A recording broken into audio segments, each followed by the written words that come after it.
So makikita natin kung gaano ang pagsisikap ng ating Pangulo na matulungan ang ating mga OFWs. At dito naman po sa ating bansa, yung epekto po ng giyera, yung pagtaas ng presyo ng mga petroleum products.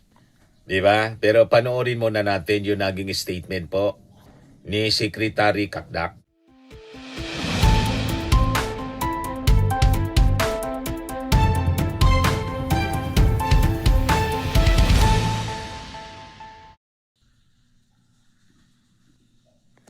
Hello po mga kababayan, si Dante Maravillas. Tuloy-tuloy ang repatriation ng ating gobyerno sa mga OFWs na apektado po ng giyera sa Middle East.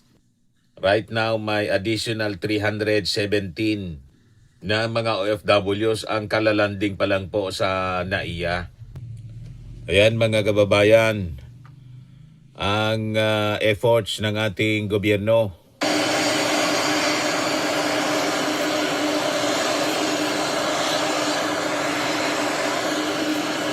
Di ba? Mga kababayan.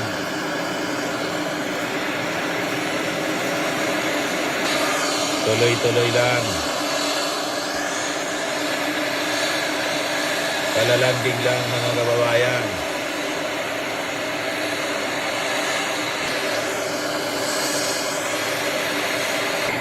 Kaya na, nagsisipagbabaan na ang ating mga OFW. O diba? Yan po, sinalubong ng mga opisyal ng OWA at DMW. Yan ang flight mga kababayan mula sa Dubai and Abu Dhabi. Hindi yung puro daldal lang.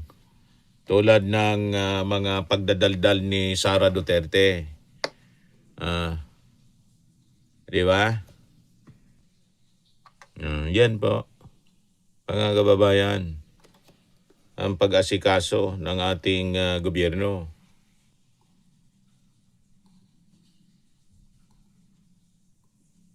Yan po. Si Sara, puro lang laway, puro satsat. Wala ni isa na OFW ang natulungan. Kahit man lang sabi natin mga kababayan, yung mga DDS na OFW walang natulungan. Puro lang siya kwento. Sabi dyan sa balita, more OFWs return to the Philippines. Look, the government's third chartered flight carrying 317 Filipinos from the Middle East landed at Villamor Air Base pala. Villamor pala yun, hindi NAIA. Correction.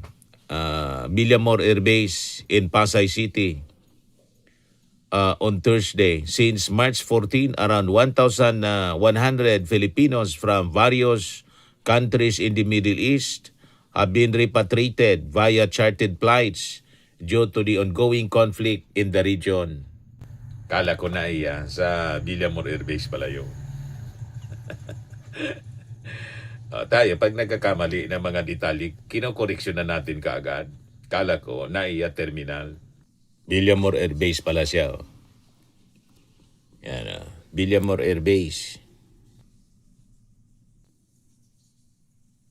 So, makikita natin kung gaano ang pagsisikap ng ating Pangulo na matulungan ang ating mga OFWs. At dito naman po sa ating bansa, yung epekto po ng giyera, yung pagtaas ng presyo ng mga petroleum products.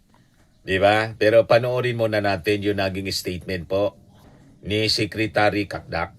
Ito siya, mga kababayan. Ay manggagaling sa UAE at lubos na pasasalamat natin sa UAE authorities sa pag-facilitate ng mga kinakailangan para makalipad itong flight na ito. 319 Filipinos ang dala. At higit 319 pala, hindi 17. Mali yung kanina. Yung mga 200 sa kanila ay mga OFWs at the rest are mga stranded Filipinos. So we work closely with Ambassador Ver and Conjen Ambo Enciso, and of course our labor attaches. Lulan din ng flight na ito si DMW Undersecretary Nikki Tutay at DMW Assistant Secretary Venecio Legaspi, na siya naman din nagpasinaya from the DMW OWA side nung pagsasagawa. Kasi may land travel din, may land transport din from Dubai to the point of departure. Ito ay So pangatlo to mga kababayan at chartered flights na pinag-utos, sabi ni Kakdak, ng ating Pangulong Bongbong Marcos. Kaya huwag tayong nakikinig po sa mga paninira ng kampo ng mga Duterte.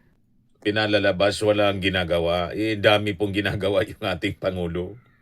Tapos sinabi naman ni Sara, bakit daw hindi yung mga OFWs, kinuna ng reaksyon. Kasi may mga puna, yung mga DDS, lagi lang nagpupuna sila. Bakit daw hindi mismo yung ating Pangulo yung sumasalubong? May alter ego siya, mga kababayan, na talagang nakatuka, na tumutok dito sa mga OFWs. Other self ng ating Pangulo. At ito yung mga opisyal niya, si Kakdak, at iba pang mga opisyal ng OWA at DMW. Yung ating Pangulo ikot ng ikot para i-monitor naman yung presyo ng mga petroleum products, solusyonan, at saka yung presyo ng mga bilihin. And this time nga po, may announcement siya. Ayan, mas malaking ayuda ang ipinangako ng ating Pangulong Bongbong Marcos. Nangako si Pangulong Marcos Jr. ng mas malaking ayuda para sa transport workers matapos ang pagpapaliban ng nakatagdang taas pasahe. Ito yung ating Pangulo. Binisita niya yung Maribeles National High School para sa paggawa ng mga classrooms. Pero na-discuss niya rito, mga kababayan, yung mga interventions. Dito nga po sa epekto ng patuloy na pagtaas ng presyo ng mga petroleum products. Ito po. Province and the cities na LGUs na nagtutulungan para makapagpatayo. Maganda naman ang naging design at yung pinuntahan namin yung kung saan ginagawa yung mga classroom, pati in-inspection namin, pati yung kanilang manufacturing method. At saka maganda ito because ang design nito ay mas matibay ito hanggang sa lindol 8, di ba? Yung up to level 8 na kaya niyang mas ma-withstand. Sa sa Baguio, 300 kilometers per hour na winds is rated for that with a 20-year warranty. So it's a better design. At saka mas mabilis ang production. So that's what we were looking at today. And then of course, we just made sure that may yakap na ginagawa, which we also have to expand, which will be expanded because hindi lamang sa DepEd, kung hindi sa lahat ng PhilHealth. Kung maalala ninyo yung 60 billion na lipat sa budget ay ibinalik namin ang 60 billion. So now the PhilHealth has an additional 60 billion. So makapag-expand tayo ng mga program. We had to accelerate all of this because of the oil crisis that is happening. Itong problema is because of the war in the Middle East. So we are trying to find different methods para makapagbigay ng subsidy, para makapagbigay ng tulong. The problem is, so we are trying to find different methods para makapagbigay ng subsidy, para makapagbigay ng tulong. The problem is masyadong malikot ang presyo ng langis, hindi natin ma-anticipate. So we are still adjusting right now, but I think so far kahit papaano we will be able to soften the blow. Ika nga, basta we want to keep as much as possible, wag po mag-alala ang tao.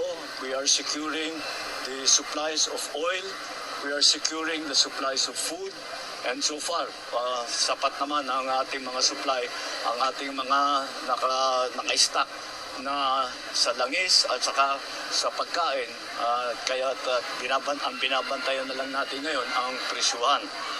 Dahil sa pagkain, mas marami tayong magagawa. Pwede natin, naghahanap kami ng paraan pa para ibaba ang presyo ng pagkain. Yung langis, wala tayong magagawa dyan. Pero at least yung supply ay tinitiyak namin magkakaroon. So kahit na may stock tayo, patuloy ang maghanap ng Pilipinas dahil kumukuha talaga tayo sa Middle East. So naghahanap tayo ng alternative sources ng langis. And so but sa halimbawa sa fertilizer, yun na petroleum product na yun, hindi problema yun dahil yung pinagkukuhanan natin na kapag nangako naman sa atin na itutuloy nila yung kanilang mga kontrata. So we are adjusting well, and we want to, ang talagang habol namin dito is to keep yung hanap buhay ng tao, na meron sila pa rin hanap buhay. And the only way to do that is kung hindi natin, halimbawa yung mga transport workers, kahit na hindi itataas ang fare sa ngayon, deferred lang muna yung fare hike, dadagdagan naman natin ang tulong sa kanila para hindi naman sila malugi. Lalong-lalo na parating ang Holy Week, marami nang alam naman natin, napakaraming babiyahe para hindi mabawasan ang biyahe. So lahat ng ating mga pamilya makakapag-celebrate ng Holy Week ng kasama ang kanilang mahal sa buhay. Okay? Well, yes, there's a directive for all government institutions to reduce 10% of their energy expenditure. But many have already taken the initiative. Kung titignan ninyo, solar was already becoming very, very popular. Dahil nga, it's free energy. Ang one time lang rin popular. Dahil nga, it's free energy. Ang one time lang ang bayaran.